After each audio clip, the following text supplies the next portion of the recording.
Ya estamos en la parte final de nuestro encuentro financiero y es momento muy importante de recibir en nuestro escenario a los líderes de las empresas de ISA en nuestro país. Así es que quiero recibir muy calurosamente a Luis Llano Zuleta, gerente general de ISA Interchile, Sebastián Fernández Cox, gerente general de Conexión Quimalo Aguirre, y a Andrés Contreras Herrera, gerente general de ISA Intervial. Démosles un caluroso aplauso.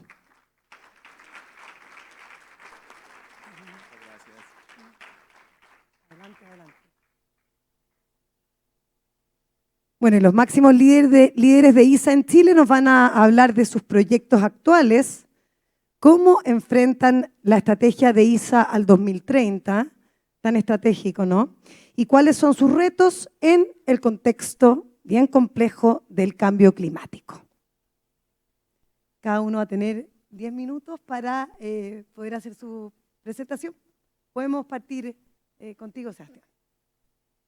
¿Sí?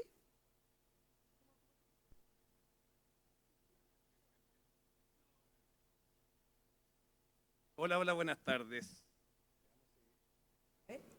¿Se oye? Sí. Sí, pero estoy viendo a ver si la presentación...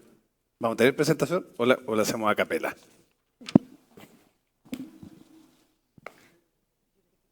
¿Sí? Perfecto.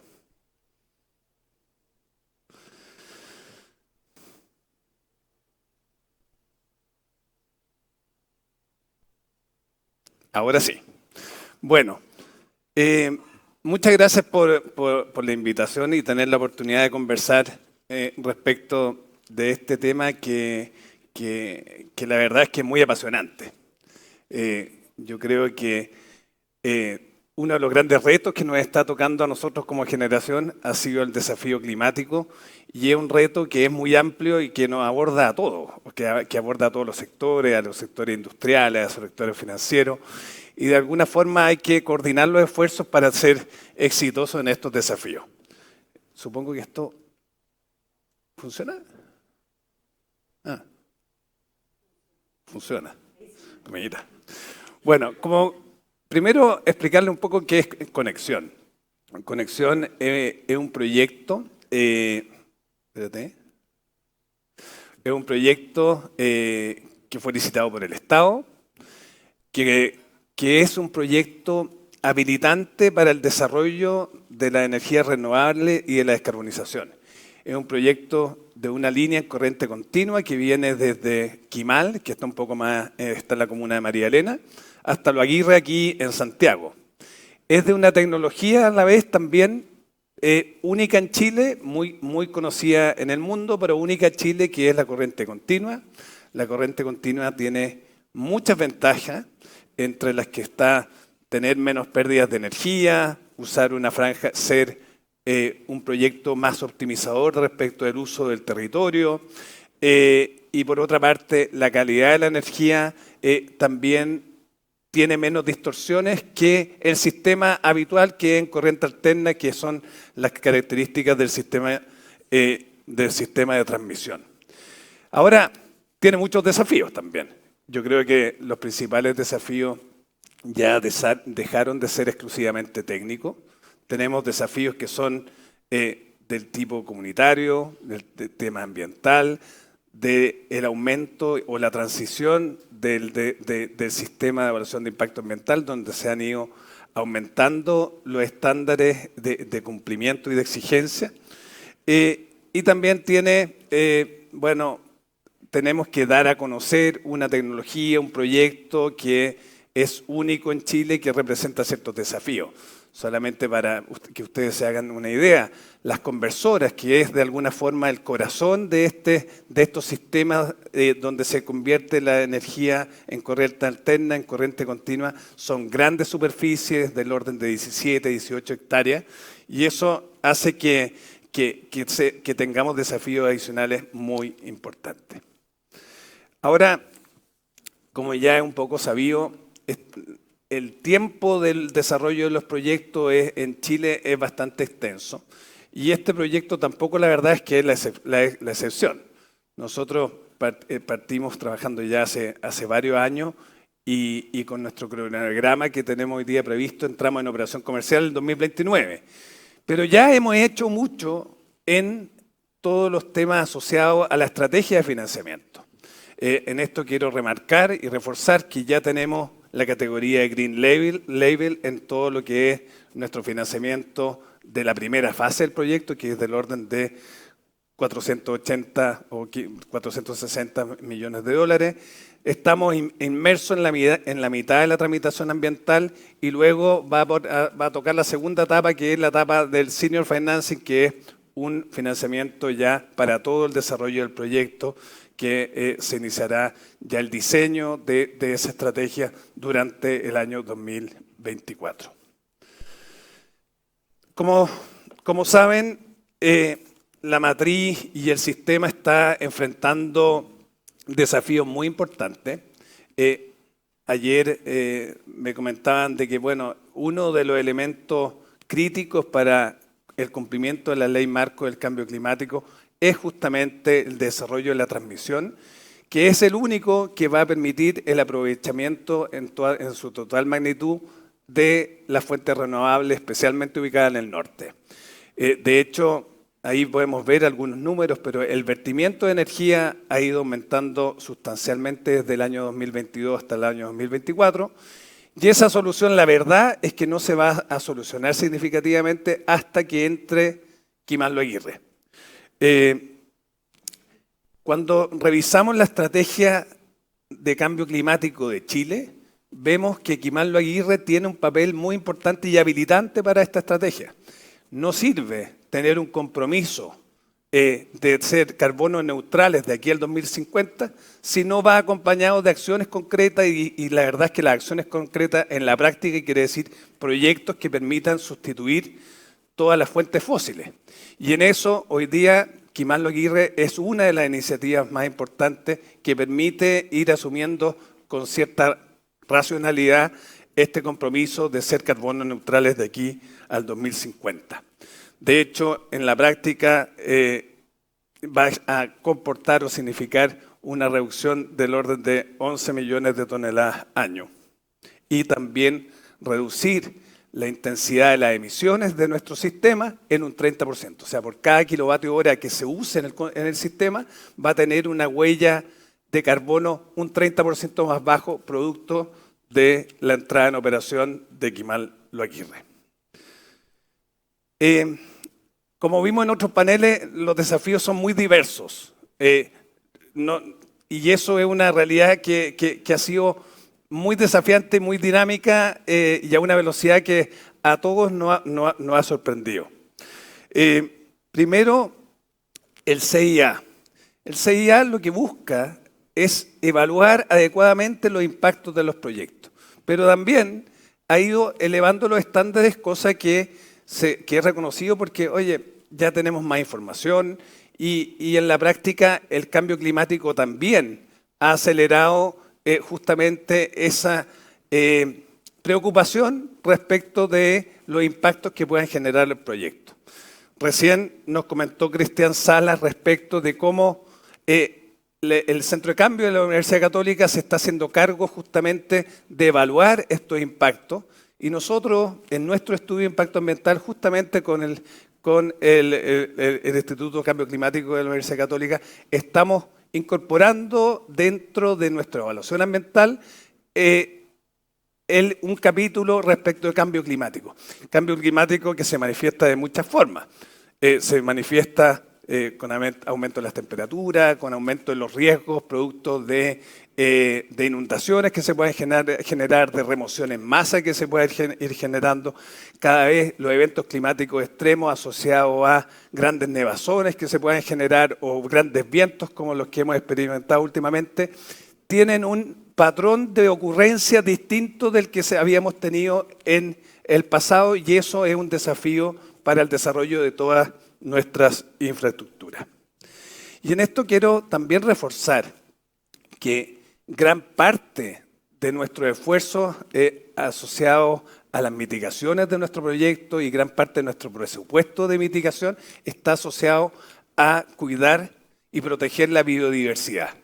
uno de los impactos que se genera en este proyecto es corte, y nosotros uno de los elementos esenciales que hemos buscado promover es tener una compensación y una mejora sustancial respecto de los impactos en ese sentido que genera el desarrollo de un proyecto.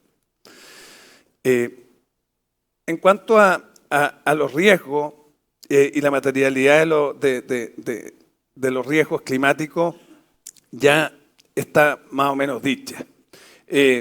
Tenemos muchos elementos que proteger. Tenemos, por un lado, una reducción de emisiones que es consecuencia de la entrada en operación comercial del proyecto, pero tenemos que proteger y cuidar los impactos que podemos generar en las comunidades indígenas, en el suelo, en el patrimonio arqueológico, en plantas. Y aquí un elemento clave es el diseño. El diseño de los proyectos hoy día tiene que recoger de mejor forma los impactos que se pueden generar y en ese sentido diseñar mitigando. De alguna forma en nuestro diseño tenemos que evitar generar estos impactos que en la práctica no solo los queremos proteger porque ambientalmente es responsable, sino que también elimina conflictividad, elimina riesgos de los proyectos y en ese sentido creemos que también no solo es una contribución desde el punto de vista ambiental, sino que también es un valor que es compartido por todos los stakeholders del proyecto. En cuanto a los temas más materiales que nos toca enfrentar en Conexión, está la transición y la adaptación al cambio climático, como ya recién mencioné, cómo proteger la biodiversidad, cómo gestionar los impactos ambientales que van a existir y que se tienen que evaluar y mitigar adecuadamente. Un elemento que ha sido la esencia del desarrollo del proyecto es el relacionamiento comunitario. Aquí el estándar para el desarrollo de los proyectos, la transparencia en las comunicaciones, la información temprana con los vecinos del proyecto, creemos que es un elemento muy importante para el desarrollo de esta iniciativa y de todas las iniciativas que vengan en el futuro. En el fondo, acá no es nada muy distinto que comportarse como un buen vecino, pero la verdad es que es un desafío muy importante porque requiere tiempo, requiere esfuerzo, requiere recursos. Tenemos que asegurar el cumplimiento de la cadena de suministro. Tenemos que asegurar también que nuestro proyecto se desarrolla cumpliendo con las condiciones laborales y de desarrollo, con una especial obsesión en torno a los desafíos de la seguridad. No podemos tener accidentes, no se puede exponer la vida de las personas en el desarrollo de un proyecto. No hay nunca un riesgo, ni una acción puede comprometer asumir un riesgo que no está adecuadamente controlado. Y otro elemento esencial es el respeto de los derechos humanos. Por último, los elementos de gobernanza y económicos son ya una condición cada vez más necesaria. O sea, los estándares de reporting que tradicionalmente nosotros teníamos como solamente el reporting financiero, hoy día tienen que ser mucho más comprensivos de todo el desarrollo del proyecto, incluyendo variables ambientales, los cumplimientos de los principios de Ecuador, los estándares del IFC. Entonces, en suma, hay un aumento también de la exigencia y de la gobernanza para el desarrollo del proyecto. Bueno, ya me estoy adelantando 3 minutos de término, así que me voy a dar alguna licencia. Y en el fondo es, por una parte, nosotros necesitamos socios para el desarrollo de este proyecto. Y en eso vemos que el sector financiero ha anticipado adecuadamente justamente todas estas necesidades y ustedes también, de alguna forma, ya están recogiendo los conceptos que antes eran un poco abstractos, RSA, permisos sectoriales, todos esos elementos, bueno, antes como que no eran elementos que se consideraban tanto en el financiamiento, hoy día son elementos bien centrales. Y en ese sentido, el conocimiento y el acompañamiento del desarrollo de la inversión, de la tramitación de los proyectos, yo creo que es un elemento también que puede ser diferenciador a la hora de priorizar cuáles son los proyectos que son susceptibles de estos financiamientos más competitivos en energía renovable y eso. Y en ese sentido, Quimaldo Aguirre es un proyecto único, o sea, ser el proyecto que habilita de alguna forma la transición energética es una oportunidad que no se va a dar muchas veces y en ese sentido contar con el apoyo de todos ustedes, de los financieros, de las empresas, pero también de los financieros, de los bancos, es un elemento que consideramos muy, muy atractivo. Muchas gracias.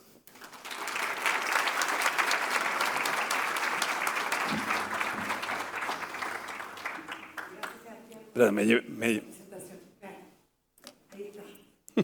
vamos a saludar con un caluroso aplauso también a Luis Llano Zuleta, gerente general de ISA.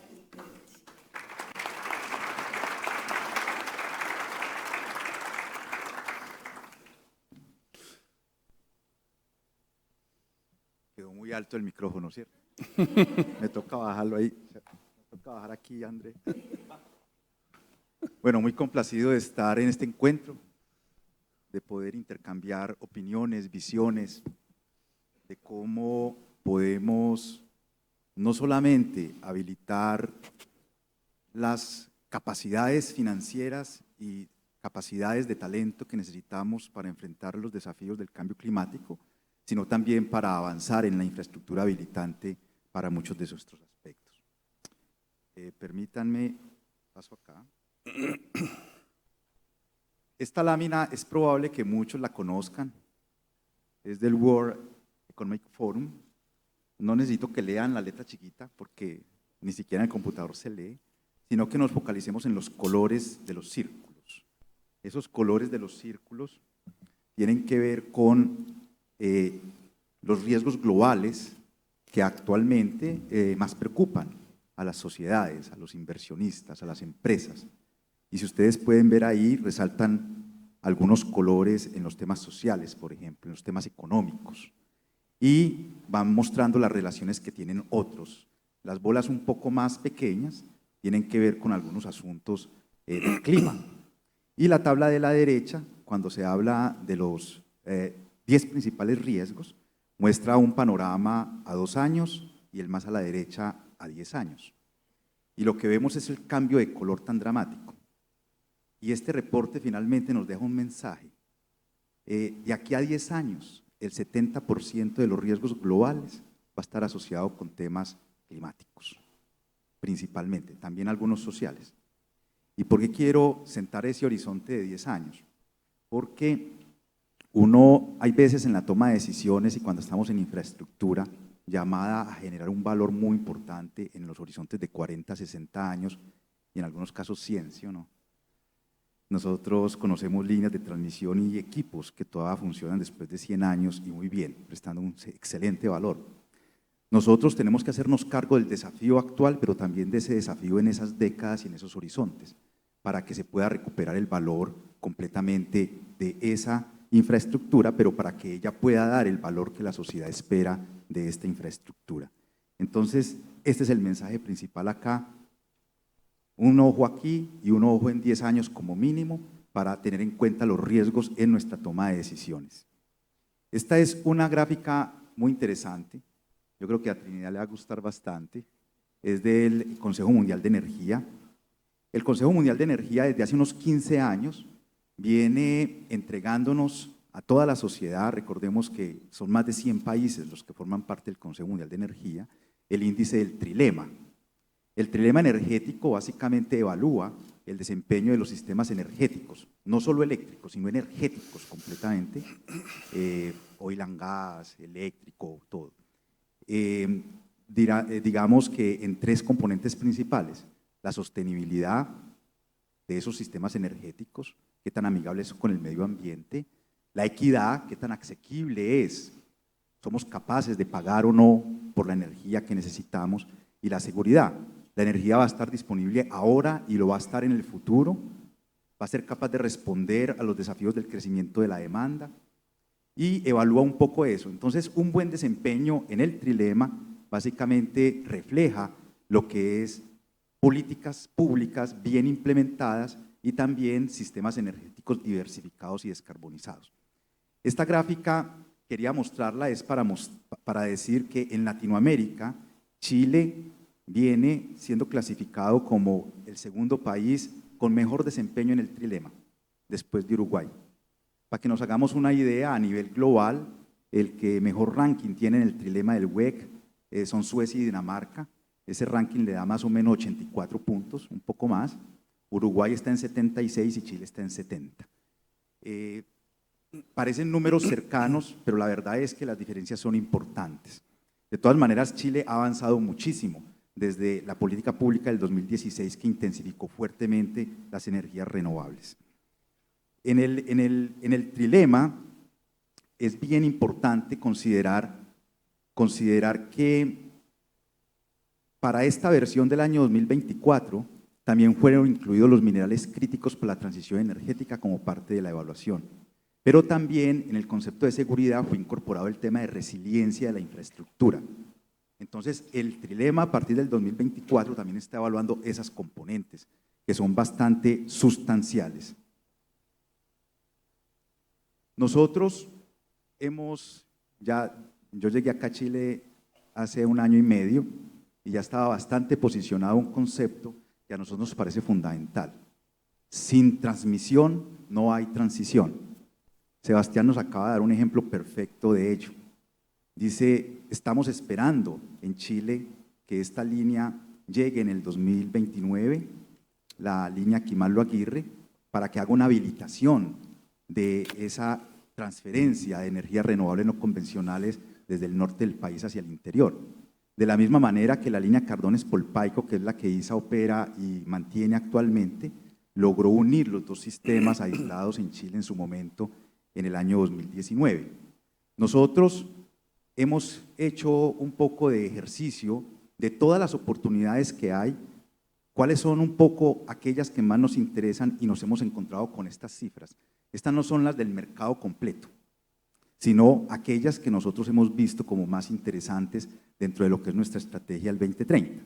Y básicamente hemos encontrado un poco en lo que son negocios licitados por el Estado, lo que hemos llamado ahí el B2G, unos 7.500 millones de dólares en oportunidades, en lo que son los negocios de almacenamiento o los sistemas de almacenamiento para habilitar la transición energética, particularmente en Chile, unos 2.500 millones, y en lo que hemos llamado habilitar o infraestructura habilitante para la minería y infraestructura habilitante para las industrias del acero, para otro tipo de industrias de alto consumo, hemos encontrado oportunidades hasta por 1.500 millones, y finalmente pues nos hemos conectado con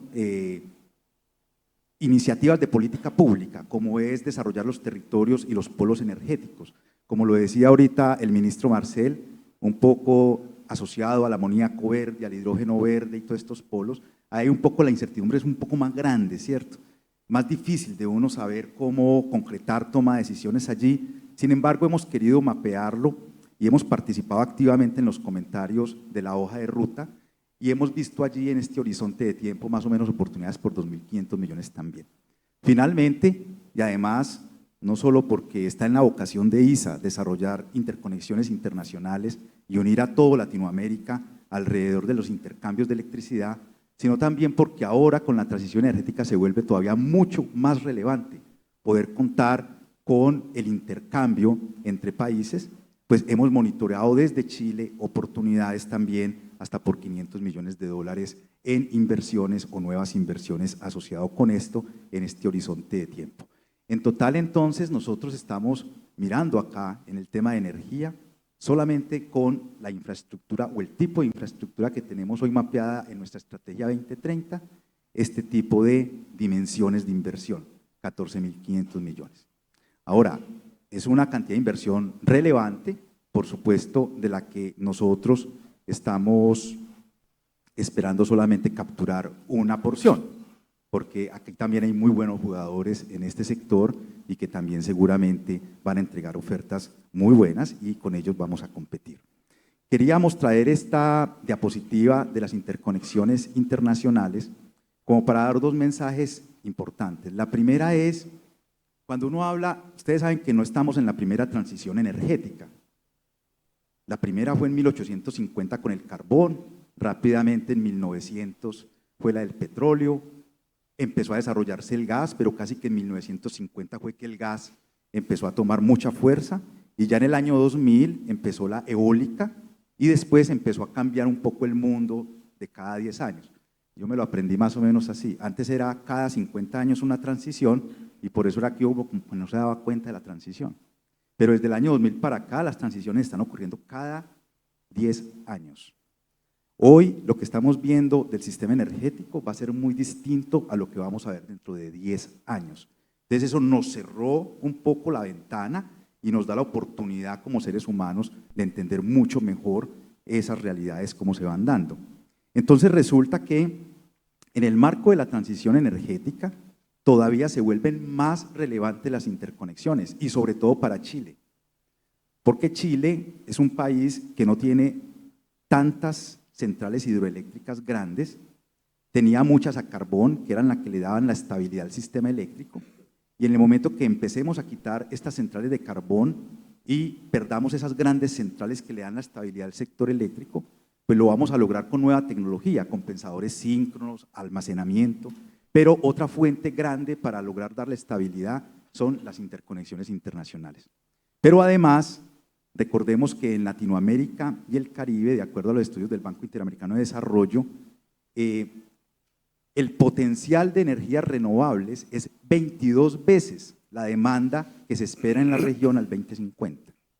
Entonces, si es 22 veces, ¿cómo podemos ayudar con todos esos recursos a descarbonizar el planeta? De muchas maneras.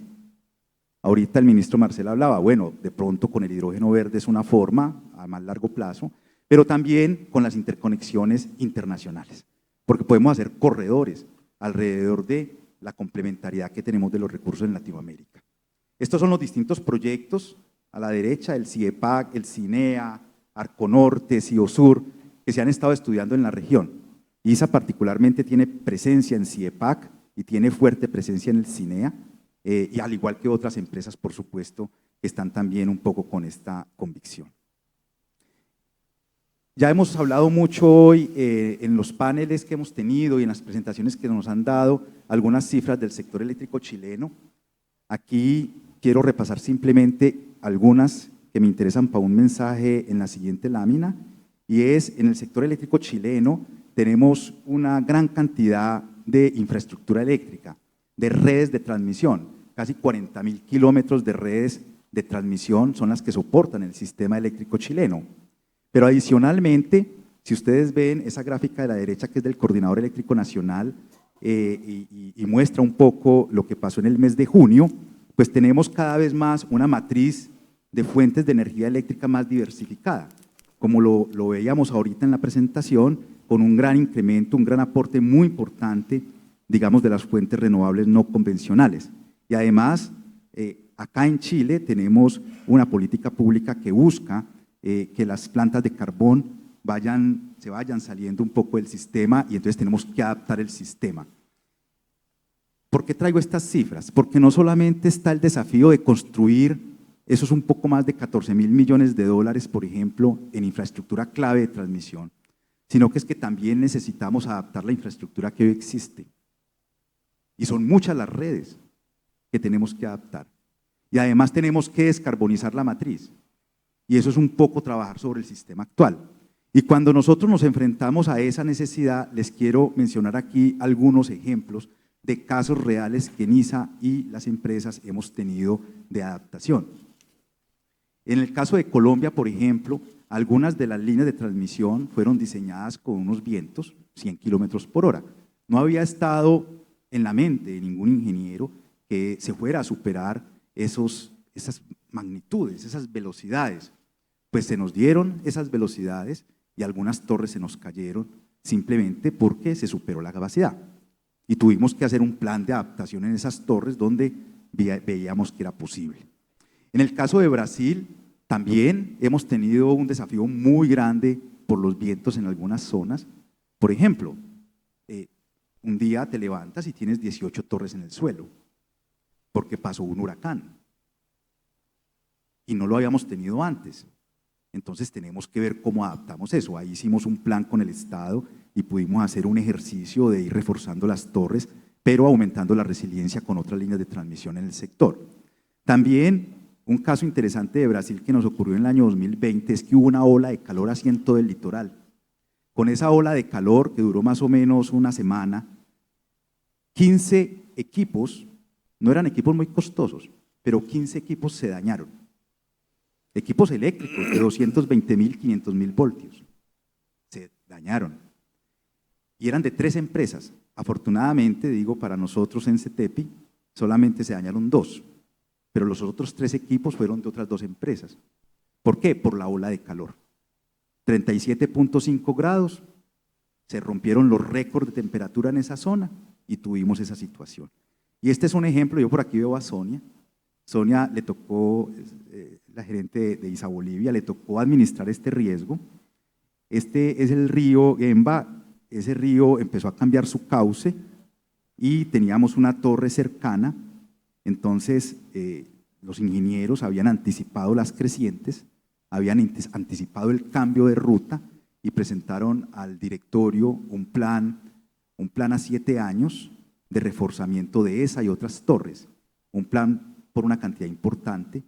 Y entonces ahí el directorio se enfrentaba a una decisión, si va a pasar o no va a pasar.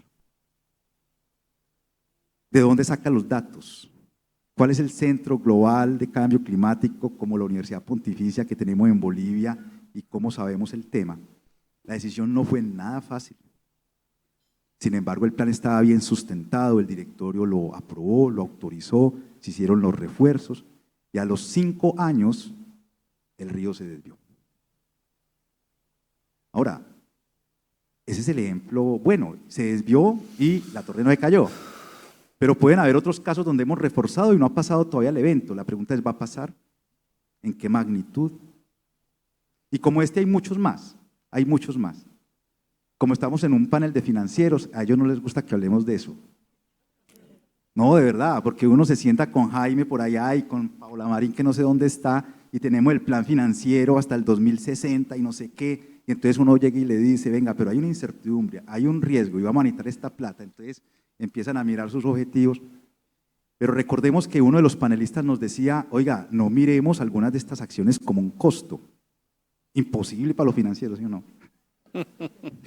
Miremoslo como una oportunidad de recuperar o de mantener el valor del activo a largo plazo. Y yo creo que al final es eso, pero ¿cómo lidiamos con eso al mismo tiempo que lidiamos con algunos objetivos que son igualmente muy exigentes en mantener la rentabilidad del activo a largo plazo?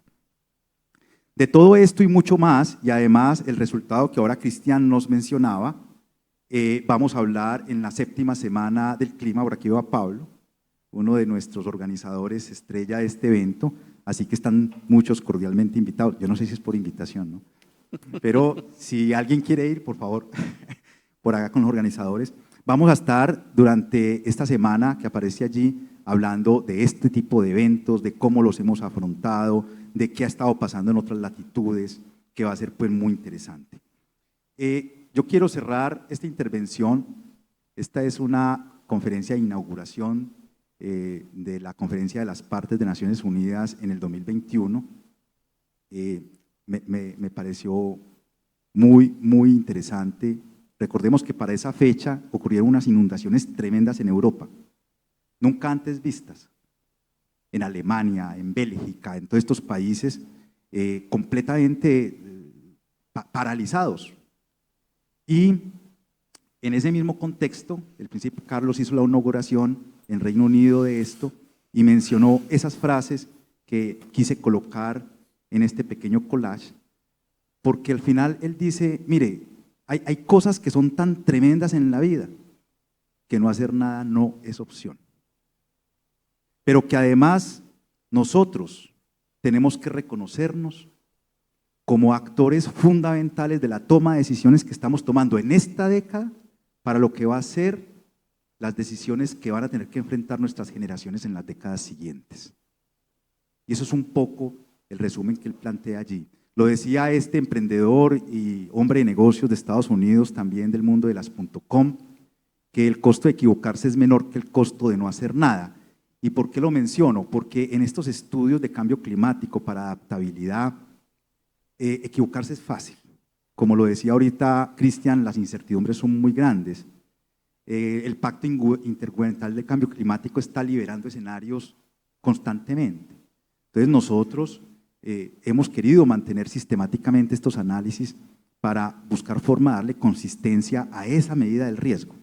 Nidia Martínez, una experta de cambio climático que nos estuvo acompañando en ISA hace 2 años, nos decía, cuando hablamos de estos temas hay que definir el riesgo un poco diferente.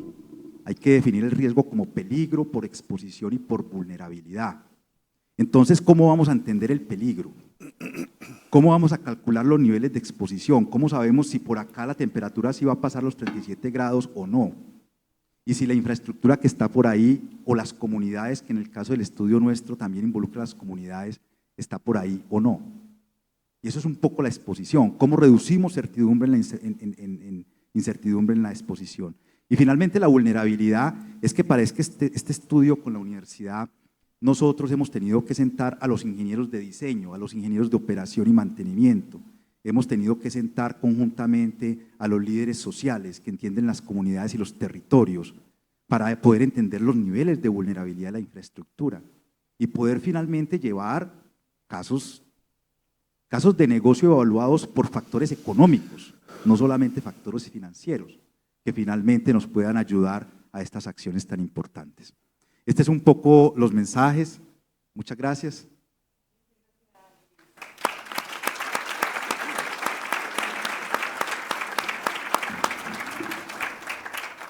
Ahora también deseamos un aplauso a Andrés Contreras Herrera.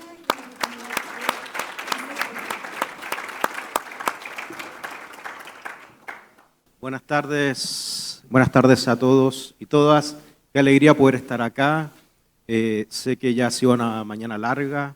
Les agradezco el compromiso, la presencia y prometo que va a ser bien recompensada después de este panel.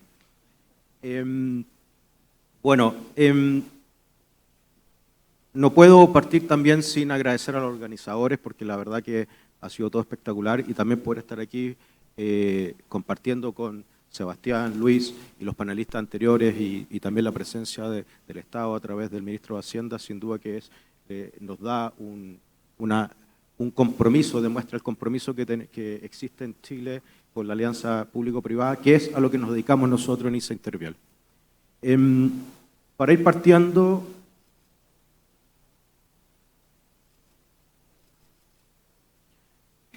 les voy a comentar que nosotros, siendo parte de ISA y sus empresas, acogemos, abrazamos la estrategia de la compañía, que en ISA Intervial es conexiones que inspiran y particularmente generar valor sostenible. ¿Qué significa eso? Significa que, por un lado, nos concentramos en generar valor al accionista, al mismo tiempo aportar positivamente al medio ambiente y al ámbito social, y esas dos dimensiones sostenerlas en el tiempo a través de la generación y asegurar las capacidades que tenemos como compañía internas para lograr una vigencia corporativa.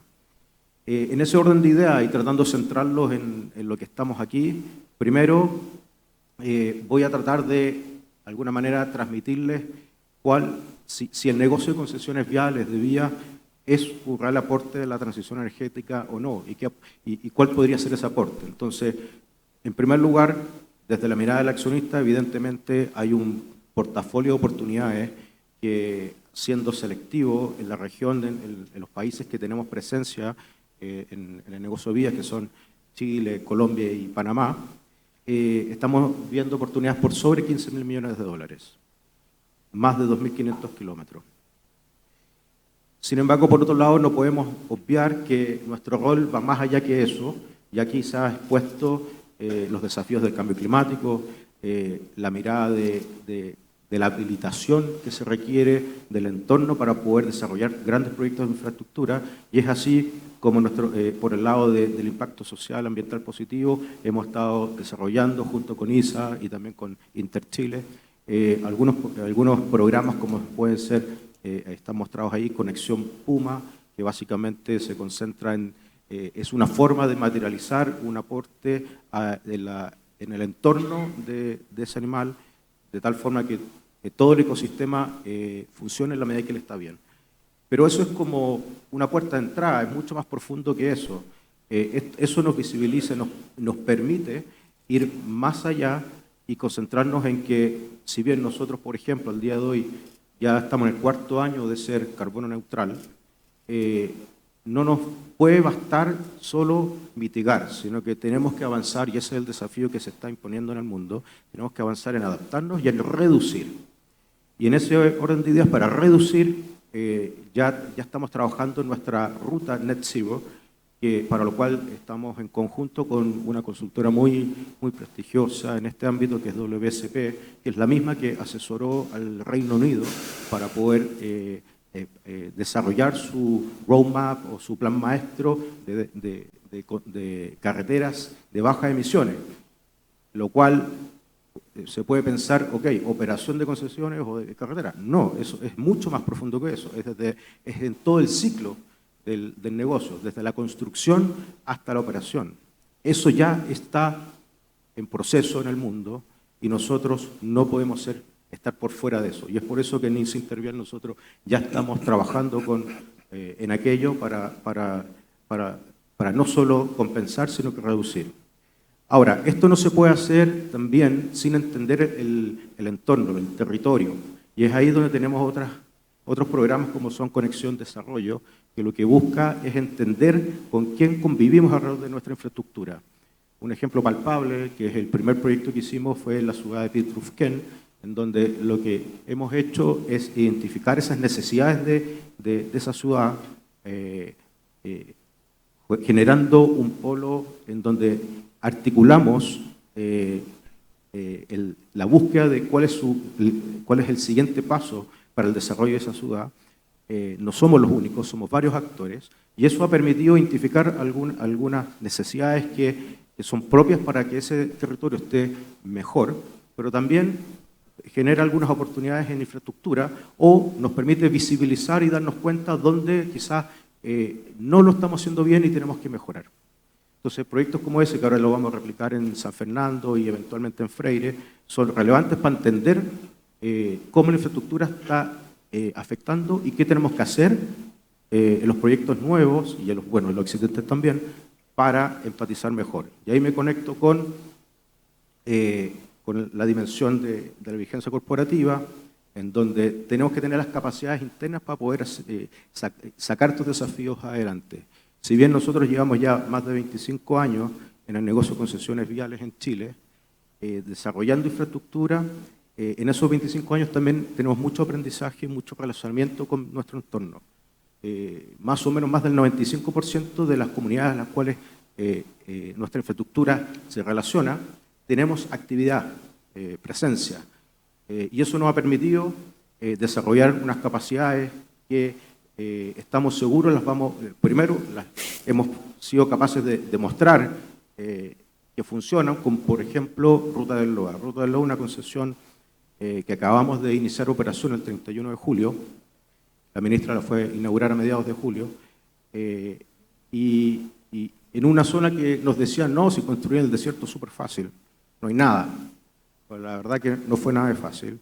Sin embargo, sacamos la tarea adelante junto con el constructor respectivo y demostramos las capacidades que teníamos para poder desarrollar un proyecto que además consideró un sinnúmero de temas empatizando con el medio ambiente, como por ejemplo más de 2.000 luminarias, no solo LED, sino que alimentadas 100% de forma solar. Y el desafío que se nos viene pronto, que ya estamos trabajando, es Orbital Sur Santiago, un nuevo proyecto de poco más de $400 millones que va a ser parte de los elementos que empaticen mejor y de esa forma, evidentemente, logremos esa habilitación para poder emplazar esa carretera alrededor de Santiago. Ahora, estos son algunos ejemplos que son, por decirlo así, muy corporativos de lo que hacemos.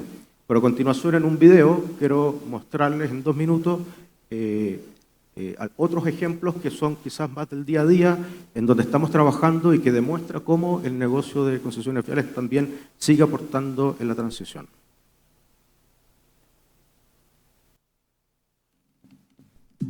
En ISA Intervial conectamos a millones de personas, negocios y familias para el desarrollo de cada uno de los territorios en que operamos. Y mientras lo hacemos, cuidamos lo que menos ves. El compromiso por generar impactos positivos en el medio ambiente es parte de nuestra historia.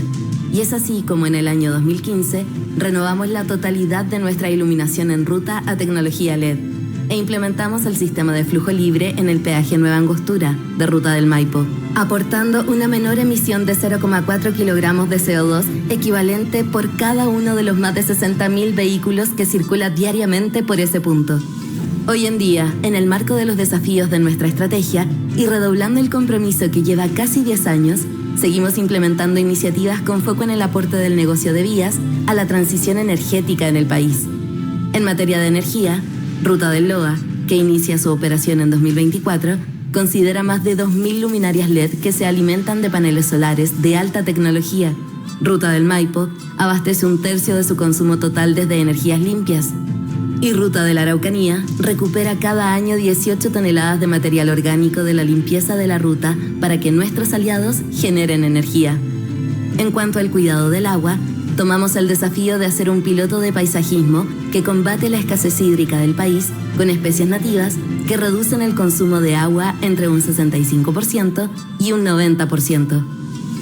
Somos operadores de carreteras y el asfalto es nuestro principal residuo, por lo que los esfuerzos se han centrado en un programa de trabajo para el desarrollo de asfaltos verdes, con pilotos para el uso de mezclas sostenibles y en la reutilización del asfalto que se desechaba para la mantención de la carretera.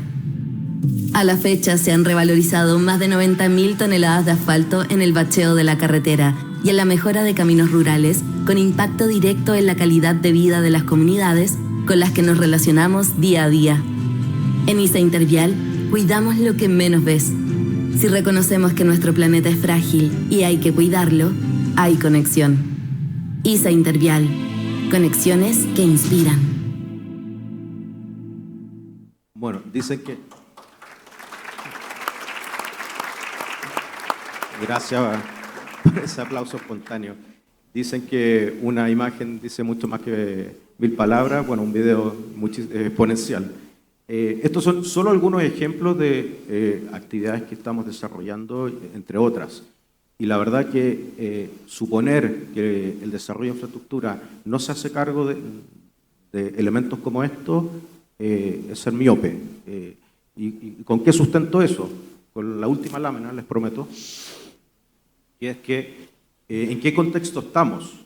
Estamos en un contexto en donde el entorno público-privado tiene a nivel internacional un sinnúmero de compromisos con los objetivos de desarrollo sostenible, con la biodiversidad, con el cambio climático, etcétera, que se están transformando en políticas públicas, tratando de conectar también con el mercado financiero. El Ministerio de Hacienda, no lo mencionó hoy el ministro, pero algún panelista creo que lo dijo, se está trabajando ya en la taxonomía para poder categorizar aquellas actividades de la forma correcta que van en el sentido de la transición energética y el consumo y la disminución del consumo de carbono, de tal forma de que los nuevos financiamientos sí puedan ser comparables, se puedan valorizar correctamente.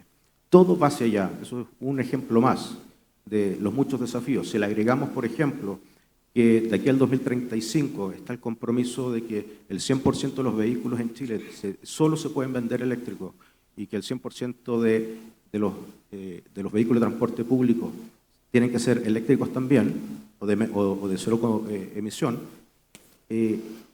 piensen que esos son 9 años solo. El evento más fuerte que uno tiene en la cabeza fue el terremoto del 2010. como algo más o menos todavía reciente. Esto va a suceder en menos tiempo que eso, para los que son chilenos y sufrieron el terremoto. O sea, lo que quiero transmitir es que eso es hoy. Cuando hablamos de 9 años no es nada, eso es hoy.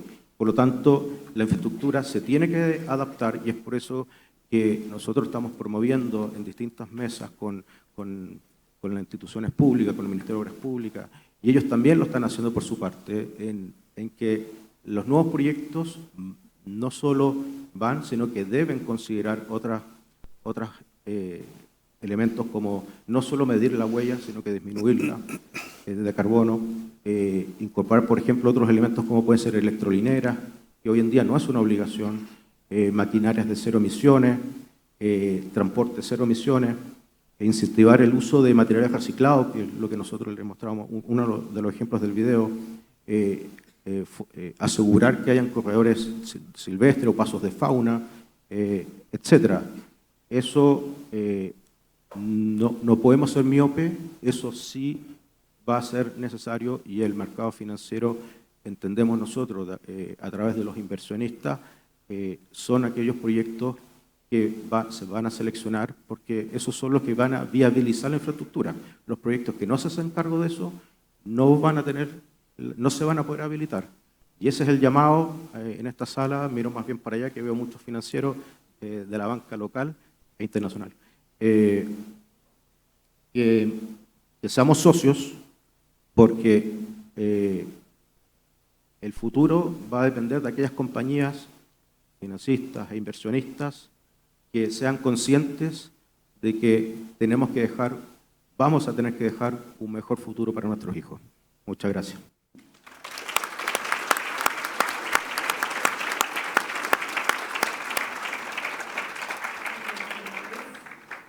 Don Luis. Oye, bueno, es bien contingente la pregunta, la verdad.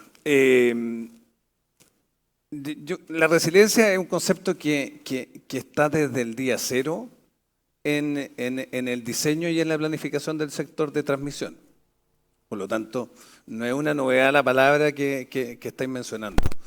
Lo que sí está siendo novedoso es que en general los modelos funcionan con bases de datos históricas. Y en función de eso uno diseña de acuerdo a los vientos máximos que has tenido, a las crecidas máximas de ciertos ríos, al viento que ha habido. Y uno incorpora esas variables de diseño y incorpora cierta holgura de manera de poder asegurar que la infraestructura va a tener cierta resiliencia en ese sentido. Lo que nos está pasando hoy día es que hoy día se están dando eventos que no estaban recogidos en esa muestra y en esas bases de datos. El viento.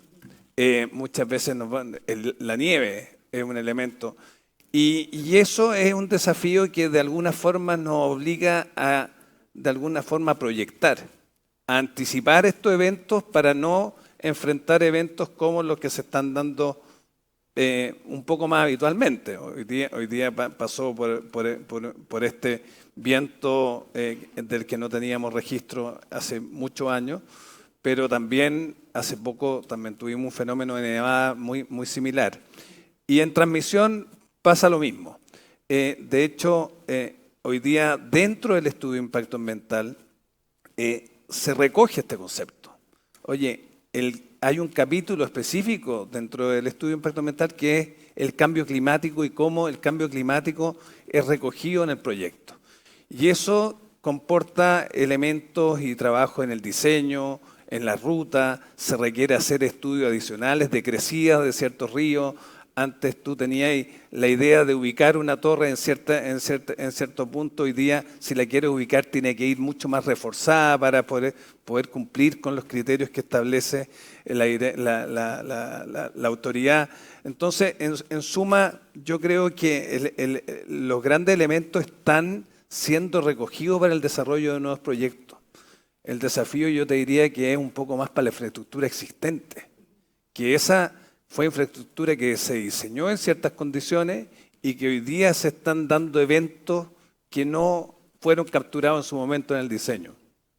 Sí, complementando un poco lo que nos dice Sebastián, hay unas muy buenas prácticas que el sector eléctrico global ha venido madurando y están bien consolidadas, de cómo construimos, desarrollamos, mantenemos y sostenemos infraestructura clave o esencial para el sector eléctrico con criterios de resiliencia.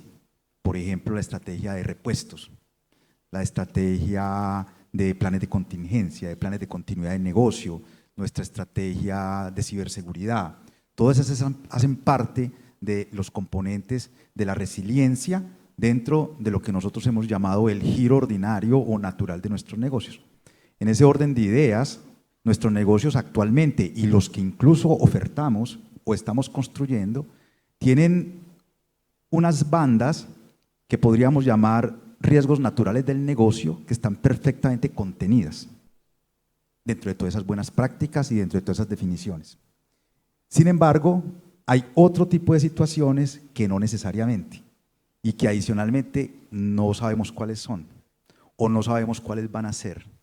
Hemos sido capaces de ver en otras geografías o los ejemplos que hemos visto algunas muestras de ellas, pero no necesariamente es muy fácil ser capaz de cuantificarlas, ser capaz de valorarlas, ser capaz de establecer estrategias frente a los niveles de incertidumbre en la información o incertidumbre en las metodologías, o como lo decía Cristiana ahorita, en donde todos estamos aprendiendo.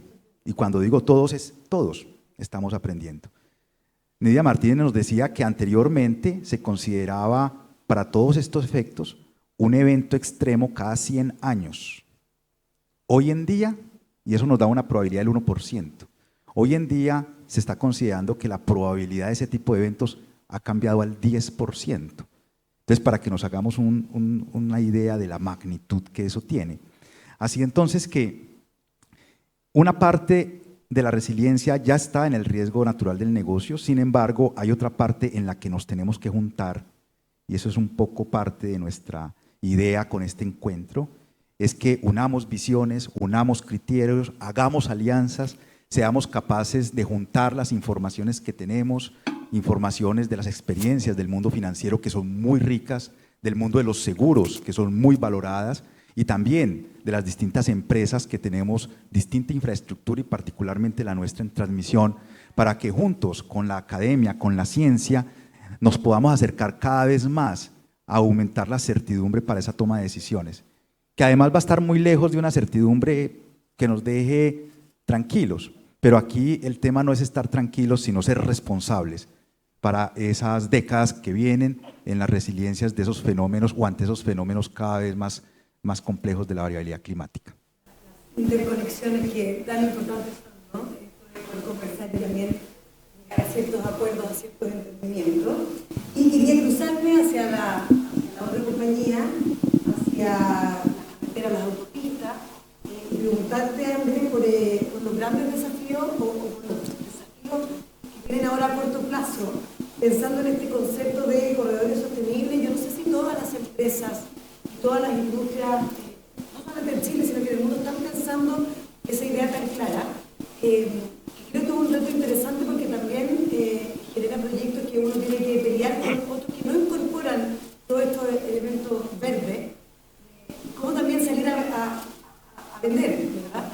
Sobre todo considerando lo que mostraba Lidia en su página, en su documento, de que, claro, el tema verde empieza como a inundarlo todo. Sí, gracias por la pregunta. A ver, en primer lugar, el rol nuestro en un negocio que se sustenta en la alianza público-privada es cómo podemos articular y poner sobre las prioridades dentro de muchas necesidades que hay, aquellas que le den directamente y genere un beneficio directo primero al entorno y a los usuarios y a los ciudadanos, ¿ya? Entonces, primero no depende 100% de nosotros, es una articulación, y esa es la capacidad que nosotros creemos que hemos ido en ISA Intervial desarrollando, en donde voy a dar un ejemplo muy menor, puede sonar quizás básico, pero creo que es un buen ejemplo. El año pasado, en Ruta a la Araucanía, que aquí está el gerente, logramos después de muchos años concientizar al MOP y convencer dentro de muchas prioridades y necesidades de que había que cambiar un puente. A propósito, hoy en día estamos cambiando otros 2 puentes en la misma zona, al sur de Temuco. Si ese puente se terminó el año pasado, si no se hubiese hecho ese cambio, con las lluvias de este año se hubiese cortado la Ruta 5 al sur de Temuco. Se hubiese cortado la Ruta 5 al sur de Temuco. Entonces, si bien uno podría descansar en decir, no, es un problema de la autoridad, la infraestructura es del sector público, cierto, pero nosotros somos los llamados a anticiparnos y hacerle ver las prioridades que impacten a las personas. Eso podría haber generado incluso hasta pérdida de vidas si no se hubiese hecho. No lo sabemos, lo que estamos felices es que sí se hizo. Y así como eso, nosotros lo que buscamos es recoger a través de los territorios, a través de estas interacciones con nuestros vecinos, esas necesidades que no solo van en un puente, sino que también van en otro tipo de necesidades de conectividad peatonal, etcétera. Y eso es lo que nosotros de alguna manera escalamos, nuestro trabajo es hacerlo visible y después nos ponemos a disposición para desarrollarlo. Eso por un lado. Por otro lado están los temas de cambio climático que definitivamente estamos tratando de visibilizar, donde la infraestructura tiene que ser más resiliente, redundante, porque evidentemente es muy difícil desarrollar infraestructura que cumpla todo o vaya a satisfacer cualquier evento que pueda suceder. Pero sí podemos anticiparnos algunos y hacer, por ejemplo, redundancia o reforzar otras cosas. Entonces, yo creo que la respuesta va por el lado de cómo nosotros tenemos la capacidad de articular y trabajar en conjunto para llegar a soluciones. No depende solo de nosotros, sino que de muchos. Tenemos 1 minuto y medio para cada uno, para que nos cuenten en el fondo el mensaje más significativo que quieren dejar aquí a nuestra audiencia, partiendo contigo, Sebastián. Mira, a ver, yo creo que los mensajes ya están dichos, pero si me atrevo, para tratar de sintetizar, yo creo que el cambio climático de alguna forma es una oportunidad. Es una oportunidad de repensar cómo hacemos las cosas, de repensar el diseño de los proyectos, de repensar la relación con las comunidades y con el entorno en que nos toca movernos, y que va a significar una tremenda necesidad de infraestructura, de forma de tener un sistema resiliente y a la vez compatible con el resto de los usos del territorio. Creo que hay elementos súper interesantes asociados a cómo nos ocupamos de la biodiversidad, de cómo nos ocupamos a reducir la huella del agua. Entonces, ofrece el cambio climático un entorno donde nos permite repensar casi todo lo que hacemos. Gracias. ¿Tu visión, Luis? Nosotros en Interchile conversamos que no estamos en un negocio de largo plazo, sino en un negocio transgeneracional. Y yo creo que eso es una conexión muy importante con los propósitos de las conexiones que inspiran. Nosotros creemos que necesitamos juntarnos mucho más, crear mesas colaborativas para ser capaces de mantener constancia, por lo mínimo durante 10 años, en este tipo de análisis de vulnerabilidad, análisis de exposición, análisis de peligros, y que a partir de allá vayamos generando conocimientos, vayamos generando mejores inputs para las tomas de decisiones responsables. Y yo creo que esa es una invitación que dejamos acá a todos, y es que comencemos a dar esas conversaciones, a buscar esos mecanismos, un poco lo que vamos a hablar también en la Semana del Clima, para poder hacer frente a este desafío. Algún consultor nos decía en unos temas de ESG que preparó ISA, que debemos aceptar que somos la generación de la transición, pero también que no vamos a ver el final. Y entonces, ¿qué nos debe ocupar? ¿Qué nos debe ocupar? Yo tomé nota acá de unos mensajes que nos dejaban en el primer panel, y ahí decía: aumentar educación, aumentar alianzas, aumentar colaboración, ser capaces de aceptar, tomar un camino y luego cambiarlo si es que vemos que estamos equivocados. Pero debemos ser capaces de pensar de esa manera y en esos horizontes. Los acuerdos al final transitan entre el ámbito público, la necesidad y también el ámbito privado. Andrés, ¿tus palabras? Sí, bueno, por mi parte, el negocio de concesiones viales sí tiene un rol relevante en la transición energética. La infraestructura se va a tener que adaptar a la electrificación, a los autos autónomos, a empatizar mejor con el entorno medioambiental y también social. Por lo tanto, aquellos que estamos aquellos que somos los incumbentes, somos los llamados a actuar. Eso uno. Dos, tenemos un sistema, una industria de concesiones consolidada de más de 25 años que ha demostrado ser resiliente a todos los eventos que han sucedido en este país de todo tipo, de todo tipo.